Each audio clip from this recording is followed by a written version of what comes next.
مما ہم کب تک جائیں گے؟ فائقہ کے کمرے میں داخل ہوتے ہی سائم نے بے چینی سے پوچھا۔ اب وہ کسی صورت ہاسپٹل میں رہنے کو تیار نہ تھا۔ اس کی بے سکونی دیکھ کر ڈاکٹرز نے اپنے رسک پر گھر لے جانے کی اجازت دے دی۔ پرانے گھر سے سارا سامان نئے گھر میں شفٹ ہو چکا تھا۔ بہت مشکل تھا اپنا بنا بنایا گھر چھوڑ کر کسی اور گھر میں جا کر رہنا، مگر اولاد کے لیے سب گوارا تھا۔ وہی اولاد جس نے خود انہیں اس جگہ لا کھڑا کیا تھا۔ بس کچھ رپورٹس آنی ہیں، پھر ہم گھر چلیں گے۔ انہوں نے پیار سے سائم کے الجھے بال انگلیوں سے سلجھائے۔ کتنے دنوں سے ان بالوں کو شیمپو نصیب نہیں ہوا تھا۔ آپ نے میرا کمرہ صاف کروا دیا۔ سائم کو شدت سے اپنا بیڈ یاد آ رہا تھا۔ فائقہ ایک لمحے کو خاموش ہوئی، جیسے مناسب الفاظ کے چناؤ میں دشواری کا سامنا ہو۔ کیا ہوا؟ سائم کے چہرے پر ہلکی سی بے چینی در آئی۔ سائم، ہم نے وہ گھر بیچ دیا ہے۔ ان کا کلیجہ دکھ کی سلوٹوں سے مر سا گیا۔ سائم کی آنکھوں میں ایک ساتھ ایسی کیفیت در آئی کہ فائقہ کے لیے خود بخود ہمارا گھر بن جائے گا۔ ان کا دھیما نرم لہجہ سائم کے تنے ہوئے اعصاب ڈھیلے پڑنے لگے۔ ٹھیک ہے نا، شاید جانا ہی بہتر ہو۔ اس نے دھیرے سے اسباب میں سر ہلایا۔ میں تمہارے پاپا کو دیکھ کر آتی ہوں، وہ آہستہ سے کہہ کر چلی گئی۔ سائم نے دل کی جگہ درد کو کروٹ لیتے محسوس کیا تو آہ بھر کے آنکھیں موند لیں۔ وہ اب کچھ بھی سوچنا نہیں چاہتا تھا، نہ اچھا نہ برا۔ دروازہ بے آواز کھلا اور ایک مانوس سی خوشبو کمرے میں واردات ہوئی۔ سائم نے بے چینی سے گردن ہلائی۔ کوئی ہوا کا جھونکا سا اس کے قریب آ کر ٹھک گیا۔ بے چین منزلوں کے مسافر، کیا جانے کہ راستہ کیا ہے، دلدل یا گھنا جنگل؟ دوسرا آہٹ کا وہ احساس جس کا ہاتھ تھام کر وہ نئی منزلوں کی جستجو میں نکلے تھے، ساتھ دے گا یا راستے کی ہولناکیوں سے گھبرا کر واپس پلٹ جائے گا؟ زادِ راہ محبت تھا، مگر وہ پوٹلی جس میں نہ جانے کس موڑ پر گری تھی۔ سائم کے ہاتھ کی پشت پر وہ لمس جاگا جو مانوس تھا مگر اجنبیت میں ڈھل گیا تھا۔ اس کی ریڑھ کی ہڈی میں سنسناہٹ ہوئی۔ سائم، ایک سسکی۔ سائم نے تڑپ کر آنکھیں کھولیں۔ یہ متکوک چہرے، پیلی رنگت اور اداس آنکھوں والی لڑکی جانی پہچانی لگی تھی۔ وہ بے اختیار مسکرایا۔ مجھے معاف کر دو، تمہاری یہ حالت میری وجہ سے ہوئی ہے۔ مسکراہٹ سہمی سکڑی اور غائب ہو گئی۔ اس کا چہرہ بارش کے پانی میں تھا اور پانی اس کے بہتے خون سے سرخ ہو رہا تھا۔ دانیال نے بالوں سے پکڑ کر اس کا سر اٹھایا۔ تمہیں کیا ہو گیا؟ تمہیں صرف جان سے مارنے کی دھمکی دی تھی، لیکن تمہیں یہ نہیں معلوم جب بات عزت غیرت کی ہو تو سب جائز ہو جاتا ہے۔ اس نے پوری قوت سے سائم کا سر سڑک پر مارا۔ بارش کا پانی اچھلا۔ سائم زور زور سے اپنا سر دائیں بائیں مار رہا تھا۔ سائم، تمہیں کیا ہو رہا ہے؟ زیبی بری طرح گھبرا گئی۔ سائم کے لبوں پر بے معنی آوازیں نکلنے لگیں۔ سائم، میری طرف دیکھو پلیز، اس طرح مت کرو، مجھے دیکھو، یہ میں ہوں۔ زیبی نے گھبرا کر اس کا ہاتھ پکڑ کر اپنی طرف رخ کر کے جھنجھوڑ دیا۔ نہ جانے کہاں کہاں در کی ٹیس اٹھی مگر اس کی نظریں زیبی کے چہرے پر جم گئی تھیں۔ مجھے دیکھو، یہ میں ہوں، تمہاری زبیریہ۔ ایسا کہتے ہوئے بھول گئی کہ کچھ دن پہلے نکاح نامہ پھاڑ کر اس کے منہ پر مارتے ہوئے سائم کو چھوڑ آئی تھی۔ زیبی، سائم کی آنکھوں میں پہچان کے رنگ ابھرے۔ مگر برا ہو یا یادداشت کا ساتھ ہی کچھ یاد بھی آ گیا۔ تم سے میرا فائدہ اٹھانا چاہتے تھے۔ میں الفاظ کہاں تھے؟ یہ تو وہ تیر تھے جو اسے گھاؤ کر گئے تھے۔ مجھے گھر جانا ہے، اپنے لوگوں کے پاس جو میری حفاظت کر سکتے ہیں، جن کی نیت میں تمہاری طرح کھوٹ نہیں ہے۔ تم مجھے چھوڑ کر چلی گئی تھی، وہ بڑبڑایا۔ زیبی کے ہاتھ اس کے پہلوؤں میں گر گئے۔ کاش وہ سائم کے ساتھ ہوتی، اس کی ہر چوٹ خود پر لے لیتی۔ مجھے اکیلا چھوڑ گئی تھی۔ سائم میں ڈر گئی تھی، اور ڈر تو سائم بھی گیا تھا۔ محبت کا انجام بہت ہولناک، بہت تکلیف دہ تھا۔ ایسی محبت کو دور سے سلام، اور ایسی محبوب جو ڈر جائے، چھوڑ جائے۔ نفرت کا زہر سائم کے وجود کو نیلا کر گیا۔ مجھے تم سے اس نے لب بھینچے۔ میں اب بھی تم سے محبت کرتی ہوں۔ زیبی نے لپک کر اس کا ہاتھ پکڑا۔ اس کی کمزور گرفت سے اپنا ہاتھ چھڑانے کے لیے سائم کو پورا زور لگانا پڑا تھا۔ میں تم سے نفرت کرتا ہوں، آئی ہیٹ یو زیبی، وہ چلایا۔ تم مجھ سے نفرت نہیں کر سکتے، زبیریہ کرائی۔ تبھی فائقہ اندر آئیں اور زبیریہ کو دیکھ کر ششت رہ گئیں، جیسے زبیریہ نہیں اس کا بھوت دیکھ لیا ہو۔ تم یہاں کیا کر رہے ہو؟ وہ اس لڑکی کا منہ تھپڑوں سے لال کر دینا چاہتی تھی، مگر اسے بازو سے گھسیٹتی باہر لے گئیں۔ زبیریہ منتیں کرتی رہ گئی۔ سائم نے منہ پھیر لیا۔ اس کے سر پر درد کی ٹیسیں اٹھنے لگی تھیں۔ اب بھی تم لوگوں کے کلیجے ٹھنڈے نہیں ہوئے؟ لعنت ہو تم پر، وہ تمہاری وجہ سے مرنے والا تھا اور تم جان ہی نہیں چھوڑ رہی۔ کسی بددعا کی طرح اس کے پیچھے پڑ گئی ہو۔ فائقہ چلا رہی تھی اور زبیریہ رو رہی تھی۔ پھر ہسپتال کا عملہ آ گیا۔ یہ کیسا ہسپتال ہے؟ ہم لاکھوں خرچ کر رہے ہیں اور پیشنٹ کی سیفٹی کے لیے کچھ بھی نہیں۔ کوئی بھی منہ اٹھا کر کسی بھی کمرے میں پہنچ جائے گا۔ زبیریہ ڈر کر وہاں سے بھاگ گئی۔ کوریڈور میں ستارہ خالہ اسے ڈھونڈتے ڈھونڈتے ہلکان ہو رہی تھی۔ کہاں چلی گئی تھی زیبی؟ میں پاگل ہونے والی تھی۔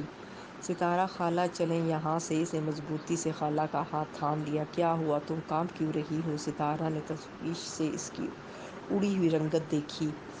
کچھ نہیں ہوا، بس چلیں۔ زبیریہ رو پڑی، اور رو تو سائم بھی رہا تھا۔ فائقہ اسے سنبھالنے کی کوشش میں ہلکان ہونے لگی۔ اس طرح مت کرو سائم، تمہارے زخم ابھی کچے ہیں، درد ہونے لگے گا۔ بہت درد ہے مما۔ وہ کیوں میرے پاس آئی؟ اب نہیں آئے گی۔ اسے ایک برا خواب سمجھ کر بھول۔ جو خواب ہی تو دیکھے، اس کے ساتھ زندگی گزارنے کے خواب، اور اس نے مجھے ہی الزام دینا شروع کر دیے۔ کیا میں اس کے ساتھ ہونیسٹ، مخلص نہیں تھا؟ سائم کو ڈھونڈے سے بھی اپنا قصور نظر نہ آیا۔ وہ تمہارے ساتھ ہونیسٹ نہیں تھی۔ اسے ایک پرآسائش زندگی چاہیے تھی۔ جب وہ نہیں ملی تو چھوڑ کر چلی گئی۔ یہ مشکل حالات ہی تو انسان کا امتحان ہوتے ہیں، محبت کی آزمائش ہوتے ہیں۔ وہ تم سے محبت نہیں کرتی تھی، اس کے جذبے میں کھوٹ تھا، تمہارے نہیں۔ ماں کی مشقت اور محبت نے سائم کے سارے آنسو سمیٹ لیے، یہاں تک کہ آنکھوں کے کٹورے چھلک چھلک کر خالی ہو گئے۔ مجھے سے نفرت ہے۔ اس نے ان خالی کٹوروں کو نفرت کے بدنما رنگوں سے بھر لیا اور آہستہ سے آنکھیں بند کر لیں۔ زبیریہ نے خشک پتوں کو جمع کر کے آگ لگا دی تھی۔ وہ ادجلی ٹہنیاں اور پتوں کی راکھ لان میں بکھر کر عجیب اجڑے دیار کا منظر پیش کرنے لگی۔ روشانی کے دل کو ہول اٹھنے لگے۔ یہ ان کا گھر تھا اور گھر کو گھر لگنا چاہیے، روشن، آباد اور ہرا بھرا۔ اسی کے کہنے پر زبیر صاحب نے ایک جزوی وقتی مالی کا بندوبست کر دیا کہ ہفتہ 10 دن لگا کر لون کی حالت سدھار کر نئی پنیری لگا دے۔ مالی نوجوان سا لڑکا تھا اور بہت باتونی۔ ایک ایک پودے کے بارے میں ساری معلومات روشانی کے گوش گزار کر دی، جو اسے بتانے آئی تھی کہ کون سے پھول کہاں لگائیں گے۔ نہ جانے اس کی کس بات پر وہ ہنسی بھی تھی یا محض مسکرائی، مگر دانیال یہ منظر دیکھ کر سر سے پیر تک سلگ گیا۔ بابا جی، یہ جو بیج ہیں، اس نے ہتھیلی سے کچھ بیج نکال کر روشانی کی ہتھیلی پر رکھے۔ انہیں غور سے دیکھ ہی رہی تھی جب دانیال نے اس کا ہاتھ دبوچا۔ یہ کیا ہو رہا ہے؟ سارے بیج زمین پر گر گئے۔ اور تم کون ہو؟ میں جی مالی۔ وہ صاحب کے تیور دیکھ کر گھبرا گیا۔ دفعہ ہو جاؤ یہاں سے، کسی مالی کی ضرورت نہیں، اور آج کے بعد یہاں نظر بھی آئے تو ٹانگیں توڑ دوں گا۔ دانیال کی آنکھوں میں خون اتر آیا اور وہ لڑکا سر پر پاؤں رکھ کر بھاگا۔ دانیال، اس سے تایا ابو نے روشانی نے کچھ کہنا چاہا۔ تم یہاں کیا کر رہے تھے؟ دانیال نے اس کی کلائی مروڑی۔ سارے گھر کے کام ختم ہو گئے ہیں، یوں غیر مردوں کے سامنے ٹھٹے لگانے کا بوجھ تکلیف سے چلانے کو تھی، چلانا بھی بھول گئی۔ اتنا ہی شوق ہے تو جا کر سڑک پر کھڑی ہو جاؤ، زبان سنبھال کر بات کریں۔ نہ جانے کہاں سے اتنا حوصلہ آیا کہ درد غصے میں ڈھل گیا۔ وہ اس کا شوہر تھا تو کیا اسے حق حاصل تھا کہ جب چاہے اس کی بے عزتی کرتے؟ وہ کیسے کسی اور کے لیے کسی سزا اسے دے سکتا تھا؟ زبان چلانے والی عورتیں مجھے زہر لگتی ہیں اور اپنا آپ دکھانے والی۔ دانیال وہ اتنے زور سے چلائے کہ دانیال بھی چپ ہو گیا۔ میں سوچ بھی نہیں سکتی تھی کہ آپ اتنے گھٹیا ذہن کے مالک ہیں۔ اگلے ہی لمحے غصہ اور بے بسی آنسوؤں میں ڈل گئی۔ وہ روتے روتے اندر بھاگ گئی۔ دانیال کو بھی اپنے الفاظ کی سنگینی کا احساس ہوا، مگر سر جھک گیا۔ دونوں بہنیں ایک ہی خرد دماغ ہیں۔ روشان نے ثمینہ کی گود میں سر رکھے روئی جا رہی تھی۔ ثمینہ اور ساجدہ پوچھ پوچھ کر تھک گئی، مگر نہ اس کا رونا بند ہوا نہ منہ سے کچھ بولی۔ روشان نے ماں کی طرف ہی دیکھ لو، اس کا دل بیٹھا جا رہا ہے، مجھے دانیال کے ساتھ نہیں رہنا۔ کیا بکواس کر رہی ہو؟ ثمینہ نے اس کا سر جھٹک دیا۔ میاں بیوی میں اونچ نیچ ہو جاتی ہے، ایسی باتیں منہ سے نہیں نکالتے، ساجدہ نے نرمی سے سمجھایا۔ وہ زبیریہ کا غصہ مجھ پر نکالتے ہیں۔ ثمینہ اور ساجدہ نے ایک دوسرے کو دیکھا اور نظریں چرا لیں۔ وہ مجھ پر شک بھی کرتے ہیں کہ ان دنوں کا دبا غبار نکلنے لگا۔ وہ اچھی اور صابر بیوی بنتے بنتے تھک گئی تھی۔ ایسی باتیں نہیں ہیں، غصے میں ہے تو میں لون میں چلی جاؤں تو غصہ کرتے ہیں، کسی کام سے گیٹ کی طرف جاؤں تو مجھ پیچھے دیکھنے آتے ہیں، اور آج تو اس کا گلا بھرا آ گیا۔ ہر وقت ایسی ہی باتیں، کچھ کہوں تو صاف کہہ دیتے ہیں کہ تم بھی تو زبیریہ کی بہن ہو۔ اس کے بارے میں کس نے سوچا تھا کہ وہ یہ سب کرے گی؟ وقت کے ساتھ ساتھ سب ٹھیک ہو جائے گا، اس وقت صبر اور حوصلے کے ساتھ برداشت کرو۔ ثمینہ کے تاثرات زبیریہ کے ذکر کے ساتھ ہی پتھرا گئے تھے۔ ساجدہ نرمی سے سمجھانے لگی، کیوں برداشت کروں؟ میں نے کیا کیا ہے جو یہ سب سہوں؟ کسی کا کیا میں کیوں بھگتوں؟ وہ بپھر کر بولی۔ بھگتنا پڑے گا۔ ثمینہ کے لہجے میں سختی در آئی۔ انہوں نے روشانی کا سر پر سختی سے جھٹکا۔ وہ جو کہے گا تم سنو گی، جو کرے گا برداشت کرو گی۔ خبردار جو تمہارے منہ سے ایک لفظ بھی نکلا۔ ماں روشانی کے انداز و الفاظ پر ششدر رہ گئی۔ کیا کرتی ہو؟ بچی ہے، سمجھ جائے گی، ساجدہ نے نرمی سے ٹوکا، اور زبیر صاحب دروازے میں کھڑے دل محسوس کر رہے تھے۔ یہ ان کے گھر میں کیا ہو رہا تھا؟ بچی نہیں، شادی شدہ عورت ہے، اسے سمجھانا ہوگا۔ جس گھر کی لڑکی بھاگ جائے، اس کا بھگتنا پورے گھر کو بھگتنا ہوتا ہے۔ وہ پھٹ پڑی۔ اب اس کا والی وارث دانیال ہے، اس کا جو دل چاہے اس کے ساتھ کرے۔ کیوں یہ لاوارث ہے یا یتیم؟ اور دانیال کو یہ حق کس نے دیا ہے کہ وہ ہماری بیٹی کے ساتھ یہ سلوک کرے؟ زبیر صاحب تڑپ کر سامنے ہے۔ روشانی کا رونا سہا نہیں گیا۔ ثمینہ نے دونوں ہاتھ ان کے سامنے جوڑ دیے۔ آپ کو اللہ کا واسطہ ہے بھائی صاحب، ان لڑکیوں کو سر پر مت چڑھائیں، یہ کچھ نہیں دیتی سوائے رسوائیوں کے۔ اللہ ہمیں معاف کرے، ایک نے نادانی کی ہے تو کیا خاندان کی ساری لڑکیوں کو سولی چڑھائیں گے؟ میں دانیال سے خود بات کروں گا، اس گھر کو گھر رہنے دے، جیل نہ بنائے۔ انہوں نے پاس آ کر روشانی کے سر پر ہاتھ رکھا۔ جاؤ بیٹا، منہ ہاتھ دھو لو، اللہ بہتر کرے گا۔ روشانی اٹھ کر اندر چلی گئی تو زبیر صاحب تھکے تھکے انداز میں بیٹھ گئے۔ ثمینہ سر جھکا کر دوپٹے کی کناری ادھیڑنے لگی۔ گھر کے معاملات ٹھیک کرو ساجدہ، اس طرح کب تک چلے گا؟ جو ہو گیا اب کیا اسی کا ماتم کرتے رہیں گے؟ زبیر صاحب نے تھکے تھکے انداز میں کہا، جی کوشش کرتی ہوں۔ ستارہ نے سوئی ہوئی زیبی کو کمبل اوڑھایا۔ کتنے دنوں سے سوئی تھی وہ بھی دوا کے زیر اثر۔ تبھی دروازے کھول کر ثمینہ آ گئی۔ ستارہ نے انہیں دیکھ کر بھی اندازہ کر لیا۔ وہ زیبی کے پاس آ کھڑی ہوئیں، کچھ دیر خاموشی سے اسے دیکھتی رہیں، اور ستارہ ثمینہ کو پھر آہ بھر کر موڑی۔ ڈاکٹر کیا کہتے ہیں؟ کہتے ہیں ابھی نہیں مرے گی۔ نہ چاہتے ہوئے بھی تلخی ستارہ کے لہجے میں در آئی۔ ثمینہ نے تڑپ کر اسے دیکھا۔ تمہیں کیا لگتا ہے مجھے اس کی پرواہ نہیں ہے؟ ہاں نہیں ہے، آپ کو اس سے زیادہ دنیا والوں کی پرواہ ہے، ورنہ ماں اولاد کیسی بھی ہو، ماں اسے کلیجے سے لگا ہی لیتی ہے۔ میں کیا کروں ستارہ؟ وہ تھک کر جہاں بیٹھیں وہاں زیبی کے پاؤں کمبل سے نظر آتے تھے۔ ان پیروں کو انہوں نے سو بار چوما تھا۔ جب زیبی نے نیا چلنا سیکھا تو وہ ان پیروں کی مالش کر کے لپیٹ دیتی تھی، کہیں وہ تھک نہ جاتی۔ یہ انہی مالشوں کا نتیجہ تھا کہ اس نے اتنا چلنا سیکھ لیا اور دہلیز ہی پار کر لی۔ انہوں نے کمبل کھینچ کر پاؤں ڈھانپ دیے۔ میں نے زندگی میں کبھی تمہارے لیے کچھ نہیں کیا ستارہ، ایسے مت کہیں، خاندان میں ایک آپ نے ہی تو رابطہ رکھا تھا، میکے کے نام پر یہی تو ایک گھر باقی ہے، ستارہ نے مدھم لہجے میں کہا۔ تم سے کچھ کہوں تو مانو گی، میرے بس میں ہوا تو ضرور۔ زیبی اب یہاں نہیں رہ سکتی، وہ زیبی کو دیکھ رہی تھی۔ تو کہاں دیس نکال دیں گی؟ ثمینہ نے زیبی سے نظریں ہٹا کر ستارہ کو دیکھا۔ تم اسے اپنے ساتھ لے جاؤ۔ ستارہ ہکا بکا رہ گئی۔ اور گھر والے؟ کوئی کچھ نہیں کہے گا، سب شکر کریں گے، آپ بھی۔ میں سارے اختیار نہیں دیتی ہوں۔ انہوں نے ستارہ کا سوال نظر انداز کیا۔ یہاں تو اس کی بدنامی پیچھا نہیں چھوڑے گی، کوئی اچھا رشتہ دیکھ کر شادی کر دینا۔ شادی تو ہر مسئلے کا حل نہیں ہوتی۔ میں نے کہا نا، جو چاہے کرنا، بس اسے اس ماحول سے دور لے جاؤ۔ یہاں یہ بھی مشکل میں ہے اور روشانی بھی، اس کا جانا سب کے لیے بہتر ہوگا۔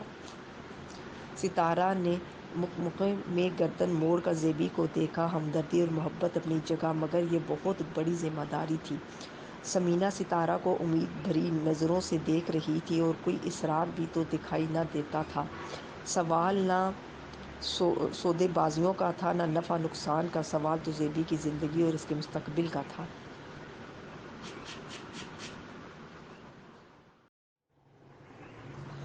ستارہ نے فیصلہ کر لیا۔ ٹھیک ہے آپا، بھائی جان سے بات کر لیں۔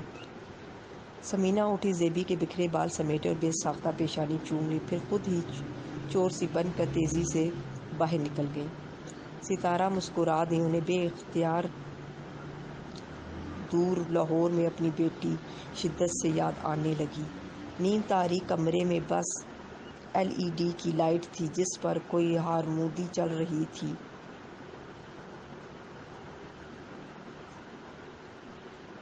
نیم برہنہ لڑکی درخت پر چڑھنے کی تگ و دو میں تھی، اور نیچے مگر مچھ اسے دبوچنے کو تیار۔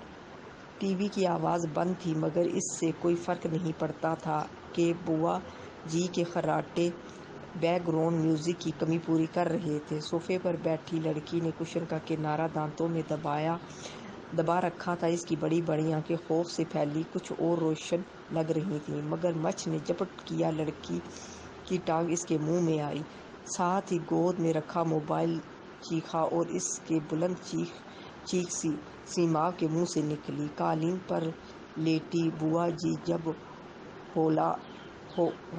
ہلا کر اٹھی تو لگا کسی قبر سے بھوت نکل آیا ہو۔ کیا ہوا؟ کون ہے؟ کیا ہوا؟ اسکرین ذرا دیر کو تاریک ہوئی، اور بھوت ادھر ادھر ہاتھ مارتا۔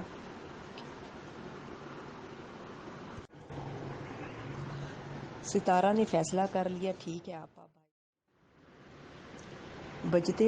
بجتے موبائل کو آن کرتے ہوئے سیماب نے جلدی سے لائٹ جلائی، ساتھ ہی اسکرین پر اگلا سین شروع ہو گیا۔ بوا کا کلیجہ منہ کو آ گیا۔ اللہ اللہ، یہ کیا خرافات لگا رکھی ہیں! انہوں نے آنکھوں پر ہاتھ رکھ لیا، جبکہ سیماب فون پر ماں کی آواز سن کر کھل سی گئی تھی۔ کیا ہے اماں؟ آپ کی اچانک کال نے مجھے ڈرا ہی دیا۔ اماں نے کیا ڈرانا ہے؟ کیسی پونم خان فلمیں دیکھتی ہے! توبہ توبہ! بوا نے اپنے کلے پیٹے۔ ان فلموں کے سامنے تو ہمارے زمانے کے جن بھوت بھی معصوم نظر آتے ہیں۔ سیماب نے مسکراتے ہوئے ٹی وی آف کر دیا۔ تمہیں بہت مس کر رہی تھی۔ رہنے دیں، اگر ایسا ہوتا تو واپس آ جاتی، وہ نہ روٹھے پن میں بولی۔ بس ایک چھوٹا سا کام ہے، کر کے آ جاؤں گی۔ کیا کر رہی ہیں؟ کچھ نہیں، نیند نہیں آ رہی تھی تو مووی دیکھنے لگی۔ اس نے کشن اٹھا کر گود میں رکھا۔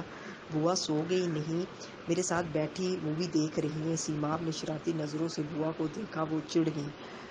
کاہے کو جھوٹ بول رہی ہو بی بی؟ ہم نہیں دیکھتے یہ بیہودہ خون خرابے والی فلمیں۔ اچھا، اور جو آپ کے زمانے کے سلطان راہی تھے، پھولوں کے ہار پہناتے تھے، جواب دینا تو اس پر فرض تھا۔ ہم تو محمد علی زیبا کی فلمیں دیکھتے تھے، وحید مراد، شمیم آرا کی۔ ہائے کیا میٹھی میٹھی محبتوں کے قصے ہوتے تھے! وہ تصوراتی دنیا میں وحید مراد کے ساتھ ڈوٹ گانے پہنچ گئیں۔ وہاں یہ بوا جی ہمیں آدھی رات کو میٹھی میٹھی محبتوں کے قصے سنا رہی ہیں۔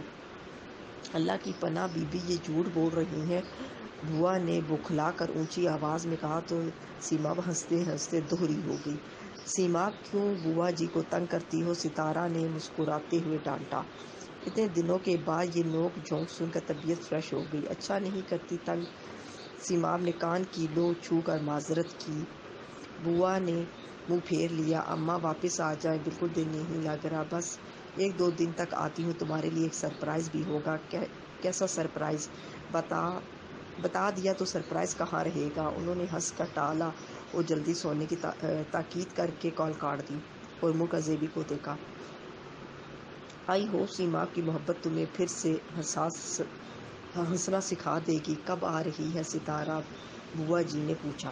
کچھ پتہ نہیں، سیما نے پھر سے ریموٹ اٹھا لیا تو بوا نے بے اختیار ٹوکا۔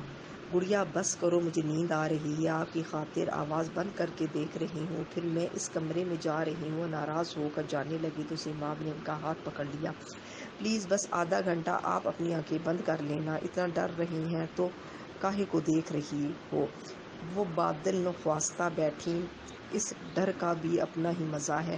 اسکرین روشن ہوئی اور پانی کی سطح پر تیرتی لڑکی کی لاش دیکھ کر دونوں کی چیخیں نکل گئیں۔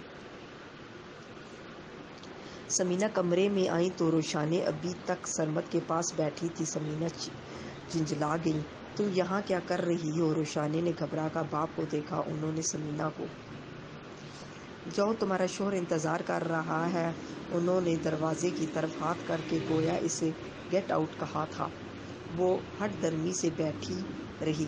تم سن رہی ہو میں کیا کہہ رہی ہوں؟ باپ کا احساس کر کے روشانی کھڑی ہوئی۔ اگر کچھ کہہ بھی دے تو برداشت کرنا، تکیہ اٹھا کر کمرے سے نکلنے کی ضرورت نہیں، انہوں نے سختی سے کہا تو روشانی لب چباتی تیزی سے وہاں سے چلی گئی۔ کیا ہوا؟ سرمد کے لیے سمینا کا رویہ ناقابل فہم تھا۔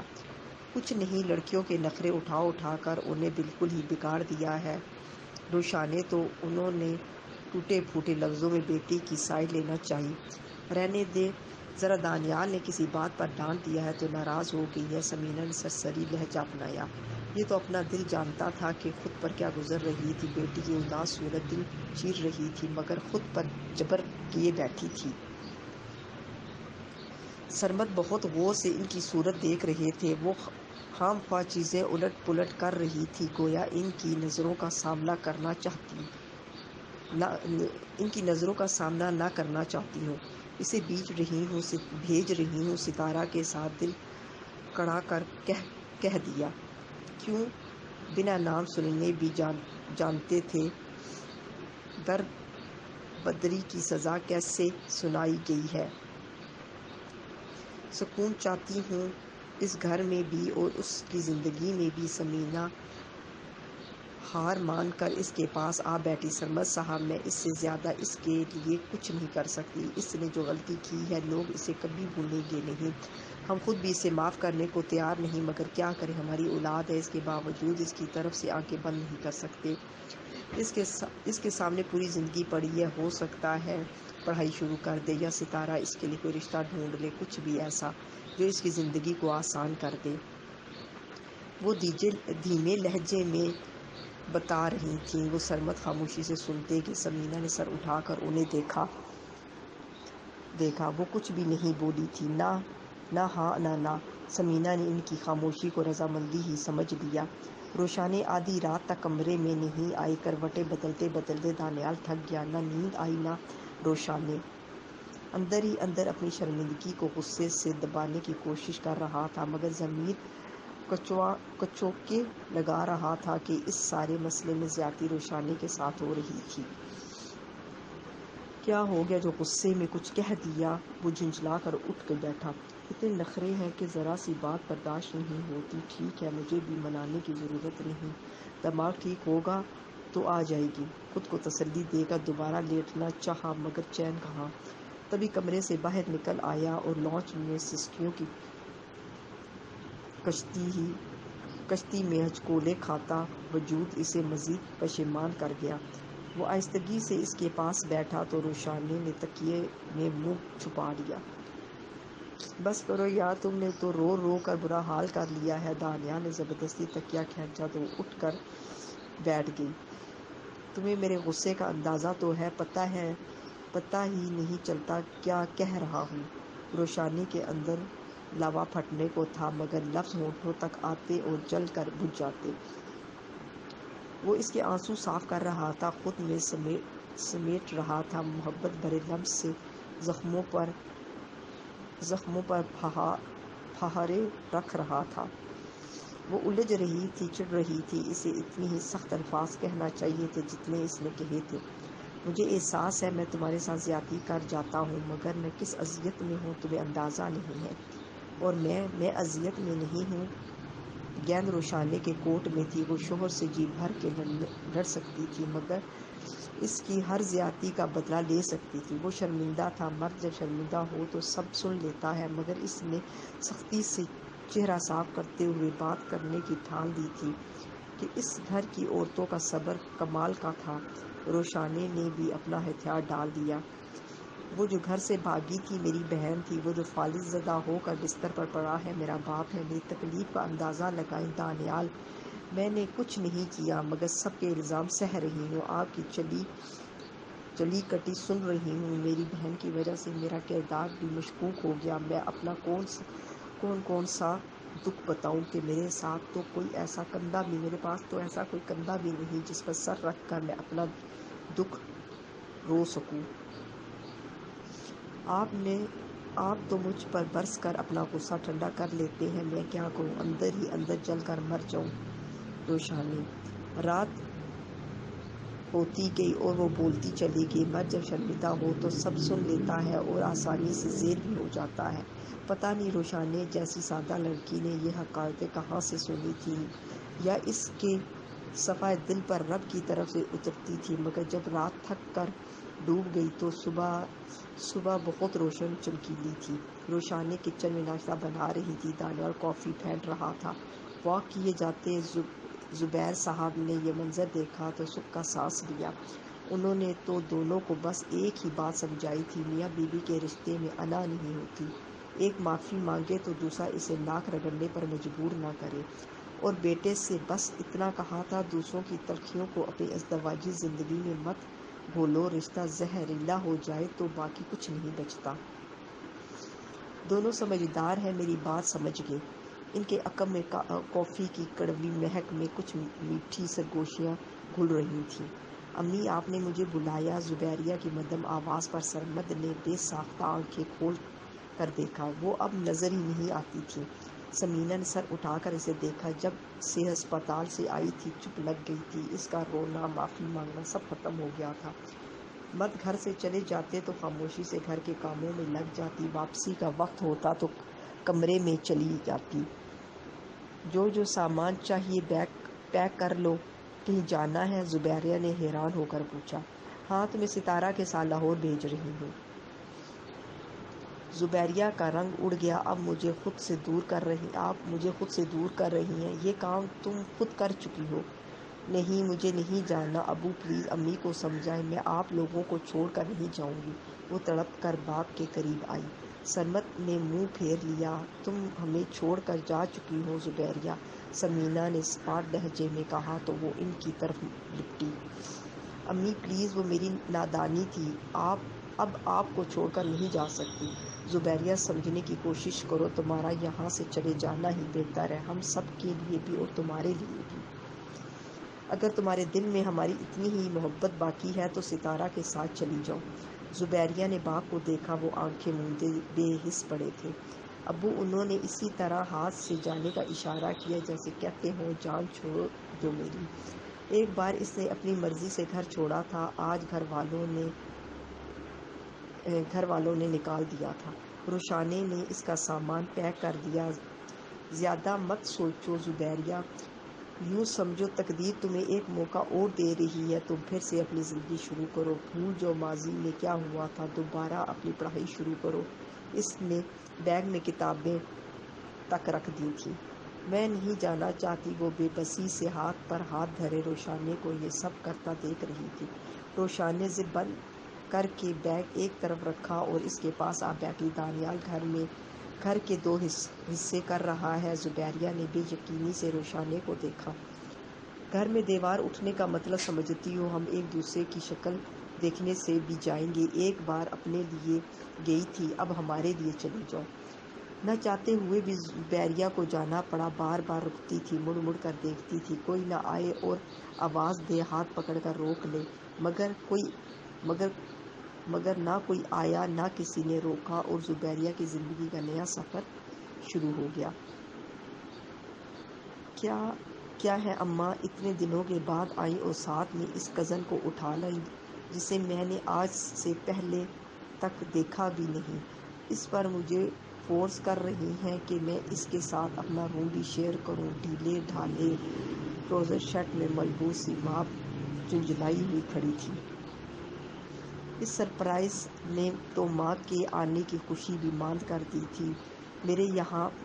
یہاں میرے پاس آؤ بیٹا، ستارہ نے پیار سے پکارا تو منہ بناتی پاس آ بیٹھی۔ ستارہ نے دونوں ہاتھوں سے اس کے بال سمیٹے۔ سیماب نے جھنجھلا کر ان کا ہاتھ ہٹایا۔ اسے بال باندھنا بالکل نہیں پسند تھا، زیادہ تر کھلے ہی رکھتی تھی۔ اس کے بال تھے بھی بہت سلکی اور سیدھے۔ بس کچھ دنوں کی بات ہے، میں چاہتی ہوں وہ اجنبیت محسوس نہ کرے۔ جب ہمارے گھر کے ماحول سے مانوس ہو جائے گی تو دوسرا روم سیٹ کروا دوں گی۔ بیٹا منٹ، وہ اب یہیں رہے گی؟ اس نے آنکھیں پھیلائی۔ ستارہ کے بولنے سے پہلے ہی بوا اندر آئیں۔ میں نے کہا ستارہ بی بی، یہ زبیریہ تو عجیب گپ شپی سی لڑکی ہے، جب سے آئی ہے ایک ہی جگہ بیٹھی ہے، کھانے کی کسی چیز کو ہاتھ تک نہیں لگایا۔ اسے اس کے حال پر چھوڑ دو بوا۔ ستارہ سنجیدہ ہوئی۔ حال پر چھوڑ دیں؟ میرے کمرے میں کیوں چھوڑ رہی ہیں؟ اتنی بور پرسنالٹی کے ساتھ میرا گزارا کیسے ہوگا؟ سیماب نے دہائی دی۔ تو اچھی بات ہے، تمہاری وجہ سے اس کا دل بھی لگ جائے گا، ہم عمری کی رکابت بھی ہو جائے گی۔ ستارہ نے بہلانا چاہا۔ کوئی ہم عمر نہیں، مجھ سے تو بڑی ہی ہوگی، سیماب تڑپ کر بولی۔ اور اسے اپنے گھر میں کیا پرابلم تھی جو اسے یہاں اٹھا لائی ہے؟ تمہارے لیے لائی تھی، خود ہی تو کہتی تھی کہ میں تمہیں اپنے رشتہ داروں سے ملنے نہیں دیتی، تو اب بھی نہ لاتی؟ خواہ مخواہ میں مان نہ مان، میں تیرا مہمان۔ وہ بڑبڑاتی پیر پٹکتی وہاں سے چلی گئی۔ بہت ضدی ہے، آہستہ آہستہ سمجھ جائے گی۔ اب اتنا عرصہ تو تنہا رہی، ایک دم کیسے قبول کر لے؟ ستارہ بی بی، اب بھی سختی نہ کرنا۔ ویسے بوا کے لہجے میں تجسس در آیا۔ اسے لے کر کیوں آئی ہیں؟ کھانا تیار ہو گیا؟ ستارہ نے ان کا سوال انسنا کر دیا۔ بوا بھی مزاج آشنا تھی، سمجھ گئی اس وقت کوئی بات کرنا نہیں چاہیے۔ تیار ہے، بس لگا دیتی ہوں۔